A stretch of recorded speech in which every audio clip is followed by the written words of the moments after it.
მოგესალმებით მეგობრებო. ეს არის YouTube არხის საფეხბურთო ნიუსები. დღეს ჩვენ ვიდეოში შემოგთავაზებთ ხელსხელ ტრანსფერებსა და საინტერესო მოვლენებს ფეხბურთში.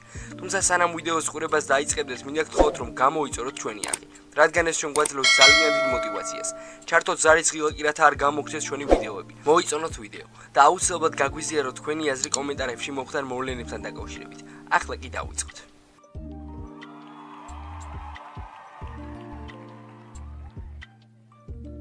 ლა ლიგის მორიგ ტურში გიორგი მიქაუტაძის ვილიარეალი ბეტისს ესტუმრა. მატჩის წინა პრესკონფერენციაზე ქართველმა ფორვარდმა 2026 წლის შესანიშნავ სტარტზე და გუნდის ამოცანებზე ისაუბრა. სწრაფად გავიარე ადაპტაცია და კარგად მესმის, რასაც ითხოვს ჩემი გამწვრთნელი, როგორც დაცვაში, ისე შეტევაში. გარდა ამისა, კარგი ურთიერთგაგება მაქვს თანაგუნდელებთან და ადაპტაციაში ესეც მეხმარება. მარსელინიო ითხოვს, რომ მოედანზე სწორად განვლაგდეთ. მაშინ, როდესაც გუნდი პრესინგს ახორციელებს და ასევე მაშინ, როცა ბურთს ვიბრუნებ და სწრაფ კონტრშეტევაზე ვყავდივართ. გქონდა საგოლე მომენტები, რომლებიც ვერ გამოვიყენე და ჩემი თავისგან ყოველთვის მეც ვითხოვ. ამიტომ ვაგრძელებ მუშაობას შეტევის დასრულებაზე.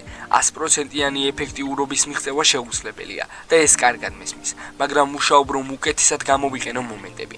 არასოდეს მაყოფილდები მიღწეულით, მაგრამ ამავდროულად ძალიან ბედნიერი ვარ იმით, როგორ დავიწყეთ 2026 წელი და ამ წარმატებებში ჩემი წვლილით. იმედია წინ კიდევ უფრო კარგი შედეგები გველოდება და ჩემი სტატისტიკაც გაუმჯობესდება. რაც შეეხება ალავესთან გადანილ გოლს, ძალიან მიყვარს მეკარისთვის ბურთის თავზე გადაგდება. შეგიძლიათ ამას მიქაუტაძის საფირმო გოლი უწოდოთ. ასე სტილში არაერთი გოლი მაქვს გადანილი და ზოგადადაც ვცდილობ, რაც შეიძლება მრავალფეროვნად ვითამაშო. გავიტანო მარჯვენა ფეხით, მარცხენა ფეხით, თავით. რთულად შესასრულებელი დარტყმებით გოლების გატანა ძალიან მიყვარს. ლა ლიგა ჩემს სათამაშო სტილს ძალიან უხდება. აქ ძალიან ბევრი კარგი გუნდია. თუ საფრანგეთის ჩემპიონატს შევადარებთ, ლა ლიგის ყველა გუნდს შეუძლია ნებისმიერ მეტოქეს გაუწიოს წინააღმდეგობა. რაც შეეხება ვილიარეალს, ისტორიულ სეზონს ვატარებთ და ვცდილობთ მაქსიმალურ შედეგს მივაღწიოთ. შეგახსენებთ, რომ მიქაუტაძემ ლა ლიგის 12 მატჩში 8 საგოლე მოქმედება მიითვალა, 5 გოლი და 3 საგოლე პასი. გიორგიმ ჩემპიონთა ლიგაზე 5 შეხვედრაში 1 გოლი გაიტანა. ესპანეთის თასის 3 მატჩში კი 1 გოლი. ბელარუსის ნაკრების მთავარმა მწვრთნელმა ვიქტორ გონჩარენკომ თავისი გუნდის პერსპექტივაზე ისაუბრა და განაცხადა, რომ ნაკრებს მაღალი მიღწევებისთვის ბრძოლა შეუძლია. გონჩარენკომ მაგალითად საქართველოს ნაკრები მოიყვანა და აღნიშნა, რომ საქართველოს ხვიჩა კვარაცხელიას გამოკლებით ბევრ პოზიციაზე პრობლემა აქვს, მაგრამ ევროპის ჩემპიონატზე გასვლა მაინც მოახერხა. თუ შევხედავთ, რომელი ნაკრებები გადიან ევროპისა და მსოფლიო ჩემპიონატებზე, ვნახავთ ისლანდიას, უელს, ჩრდილოეთ ირლანდიას, ლატვიას, საქართველოს. ძალიან ბევრი მაგალითის მოყვანა შეიძლება. ამ ქვეყნებში ალბათ გულის სიღრმეში ყველა ფიქრობდა, რომ შესაბამისი დონე არ ჰქონდათ და მოთამაშეები არ ყოფნიდათ. ავიღოთ თუნდაც საქართველო. გასაგებია მათ ყავდათ ხვიჩა, მაგრამ თუ შევხედავთ, როგორი მცველები თამაშობდნენ იქ, დონესთან დაკავშირებით შეიძლება ბევრი პრეტენზია გაგიჩნდეს. ჩვენი შანსი უნდა ვეძებოთ და ყველაფერი გავაკეთოთ წარმატებისთვის. ადრე თუ გვიან შედეგი აუცილებლად დადგება. შეუძლებელია ამდენჯერ სცადო და არაფერი გამოგივიდეს. შეიძლება ეს მაშინ მოხდეს, როდესაც მე და ვლადიმიროვიჩი ვიქნებით ნაკრებში. შეიძლება სხვა დროს, თუმცა ჩვენ უნდა ველოდოთ, გვჯეროდეს, იმედი გქონდეს და რაც ყველაზე მთავარია, ვიშრომოთ. FIFA-ს ამჟამინდელ რეიტინგში საქართველოს ნაკრები 73 პოზიციაზე იმყოფება. ბელარუსი კი 99 პოზიციას იკავებს.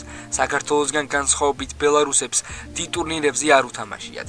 საგულისხმოა, რომ ამასთან ყველაზე ახლოს 2021 წელს იყვნენ, როდესაც UEFA-ს ერთა ლიგის პლეი-ოფში შეძლეს გასვლა. თუმცა მიზნები და ოცნებები სწორედ ქართველმა ფეხბურთელებმა დაუმსხვრიეს. როდესაც დინამო არენაზე გამართულ პლეი-ოფის ნახევარფინალში თორნიკე ოქრიაშვილის გოლით 1-0 დაამარცხეს. სამწუხაროდ იმ წელს საქართველოს ნაკრებმა ევროპის ჩემპიონატზე გასვლა ვერ შეძლო. თუმცა იგივე შანსი 2024 წლის ევროპის ჩემპიონატის საკვალიფიკაციო ეტაპზეც მივიღეთ, რომელიც ამჯერად გამოვიყენეთ და ისტორიაში პირველად ევროპის ჩემპიონატზე ვითამაშეთ. CS-ის საფეხბურთო ობსერვატორიამ ფეხბურთელთა სატრანსფერო ღირებულებები გაანახლა და მსოფლიოს ტოპ 100 მოთამაშე დაასახელა. რეიტინგის პირველი ნომერი ბარსელონას ფეხბურთელი ლამინი იამალია, რომელიც CS-ის სტატისტიკური მოდელის შეფასებით 341.1 მილიონი ევრო ღირს. მეორე ადგილზე მანჩესტერ სიტის თავდამსხმელი ერლინგ ჰოლანდი იმყოფება. მისი საბაზრო ღირებულება 255.1 მილიონი ევროა. მესამე ფეხბურთელი, რომლის ფასიც 200 მილიონიან ნიშნულს ხდება, კილიან მბაპეა, 201.3 მილიონი ევრო.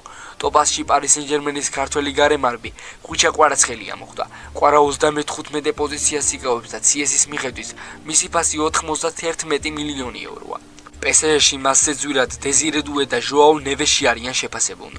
CS-ის ტოპ-10-ში იამალის, ჰოლანდისა და მბაპეს გარდა მოხვდნენ ჯუდ ბელინგემი, მაიკლ ოლისე, ფლორიან ვირცი, დეზირე დუე, ჟოაუ ნევეში, არდა გიულერი და პედრი. Სამთრის სატრანსფერო ფანჯარა გაიხსნა და გერმანულმა სამენეჯერო სააგენტომ ტრანსფერმარკეტმა ნაპოლის საინტერესო სტატია მიუძღვნა. ტრანსფერმარკეტმა ნაპოლის 7 ტრანსფერი შესთავაზა, რომელთა დახურვაც იანვარშია შესაძლებელი და ერთ-ერთი მათგანი გიორგი ჩაკვეტაძის გადაბირება გახლავთ. საქართველოს ხსენება ნეაპოლელი კომაგების გულებს აჩქარებს. რა მოხდება მათ რომ სადონ და კიდევ ერთხელ განიცადონ ემოციები, რომლებიც ხვიჩა კვარაცხელიასთან ერთად ურთიერთობამ მოუტანათ.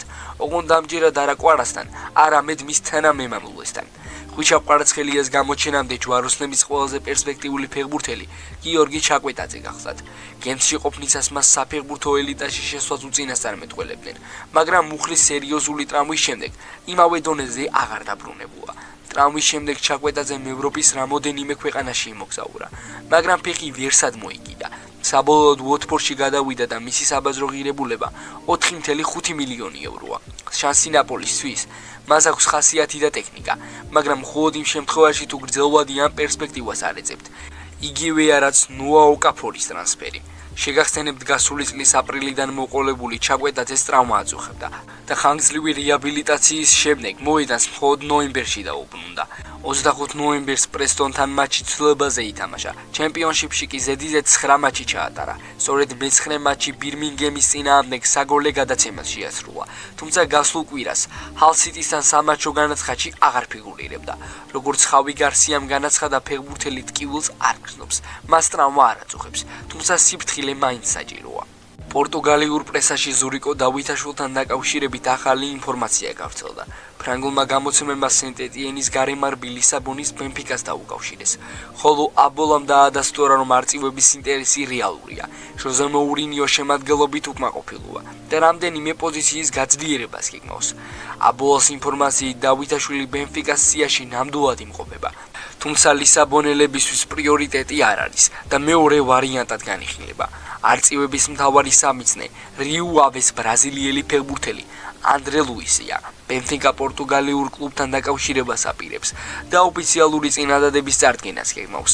რიუ ავესთან მოლაპარაკებების წარუმატებლობის შემთხვევაში ნოურინიოს გუნდი დავითაშვილზე გადაერთვება. ამასთან ერთად ზურიკოს პარალელურად მუშავდება ალ-ნასრის ფეხბურთელის ვესლის ვარიანტიც. ცნობისთვის დავითაშვილს სენტ-ეტიენთან კონტრაქტი 2028 წლის ზაფხულამდე აკავშირებს. ტრანსფერმარკეტის მიხედვით მისი საბაზრო ღირებულება 8 მილიონი ევროა. ბენფიკას გარდა ზურიკოს, ლილს, მონაკოს, ევერტონსა და ბეშიქტაშაც უკავშირებენ. ბრიტანულ მედიაში ლივერპულის მეკარის ალისონ ბეკერის შესახებ ახალი ინფორმაცია ხდება ცნობილი. გავლენიანი გამოცემა The Athletic-ის ჟურნალისტი გრევ ევანსი ამტკიცებს, რომ მერსისაიდული კლუბი ბრაზილიელს კონტრაქტს 1 წლით გაუხანგრძლივებს. ალისონს ლივერპულთან მოქმედი კონტრაქტი 2026 წლის 30 ივნისს ეწურება, თუმცა ამჟამინდელი ხელშეკრულებით კლუბს ავტომატურად შეუძლია კონტრაქტის ვადის 1 წლით გახანგრძლივება. გრეგ ევანსი კი ამბობს, რომ ლივერპული ამ ოპციას გამოიყენებს და შესაბამისად ალისონი მერსისაიდულ გუნდში 2027 წლის ზაფხულამდე დარჩება. ბრაზილიელი მეკარე ლივერპულში პირველ ნომრად ითვლება. გუნდში გიორგი მამარდაშვილის მისვლის მიუხედავად, ალისონი კვლავ პირველ მეკარედ მოიაზრება და თუ არ ჩავთვლით ტრამვების გამო იძულებით გამოტოვებულ მატჩებს, ბრაზილიელი ყველა მნიშვნელოვან შეხვედრაში სასტარტო 11-ში იყო. მიმდინარე სეზონში ალისონმა ყველა ტურნირზე 11 შეხვედრა ჩაატარა. 15 გოლი გაუშვა და სამჯერ კარი მშრალად შეინახა. გიორგი მამარდაშვილმა კი ლივერპულის მაისური 11 მატჩში მოიგო. 17 გოლი გაუშვა და ასევე 3 შეხვედრაში შეძლო კარის მშრალად შენახვა. საქართველოს ნაკრების შემტევმა საბა ლობჟანიძემ შესაძლოა ატლანტა იუნაიტედი დატოვოს. ამის შესახებ ამერიკული გამოცემა AGC იტყობინება. მისი ინფორმაციით მთავარი მწვრთნელის თანამდებობაზე ხერარდო მარტინოს დაბრუნების შემდეგ გუნდს რამდენიმე ფეხბურთელი დატოვებს და მათ შორის ერთ-ერთი საბა ლობჟანიძე იქნება. 26 წლის ნახევარმცველის ბარტოს სილიშის გადაბირებით ბრონდი ბიუა დაინტერესებული. დანიელები პოლონელი ფეხბურთელის სანაცვლოდ $3.5 მილიონ იხდიან. ატლანტა ასევე შეეცდება გაყიდოს გარემარბის საბალო ბჟანიძე, ნახევარმცველები ტრისტიან მიუმბა და ცენტრალური მცველები სტიან გრეგერსენი. წერს გამოცემა. Სად შეიძლება გააგრძელოს კარიერა 31 წლის ქართველმა ფეხბურთელმა ჯერჯერობით უცნობია. ატლანტას ფეხბურთელები ვარჯიშს ორშაბათიდან განაახლებენ. საბალო ბჟანიძე ატლანტა იუნაიტედის ღირსებას 2023 წლიდან იცავს. გასულ სეზონში მან 36 მატჩი, 1 გოლი და 8 საგოლე პასი მიითვალა. ქართველი ფეხბურთელის კონტრაქტი ატლანტა იუნაიტედთან 2026 წლის ბოლომდეა გათვლილი. მეგობრებო, დღეისათვის სულ ეს იყო. თუ ვიდეო სამ ნაწილამდე მოხვედი, აუცილებლად მოიწონო ვიდეო და გამოიწერეთ ჩვენი არხი. ასევე არ დაგაუწყეთ, გამოიწერეთ ჩვენი Instagram და TikTok გვერდები. ჩვენ კი შევხვდებით მომავალ ვიდეოში.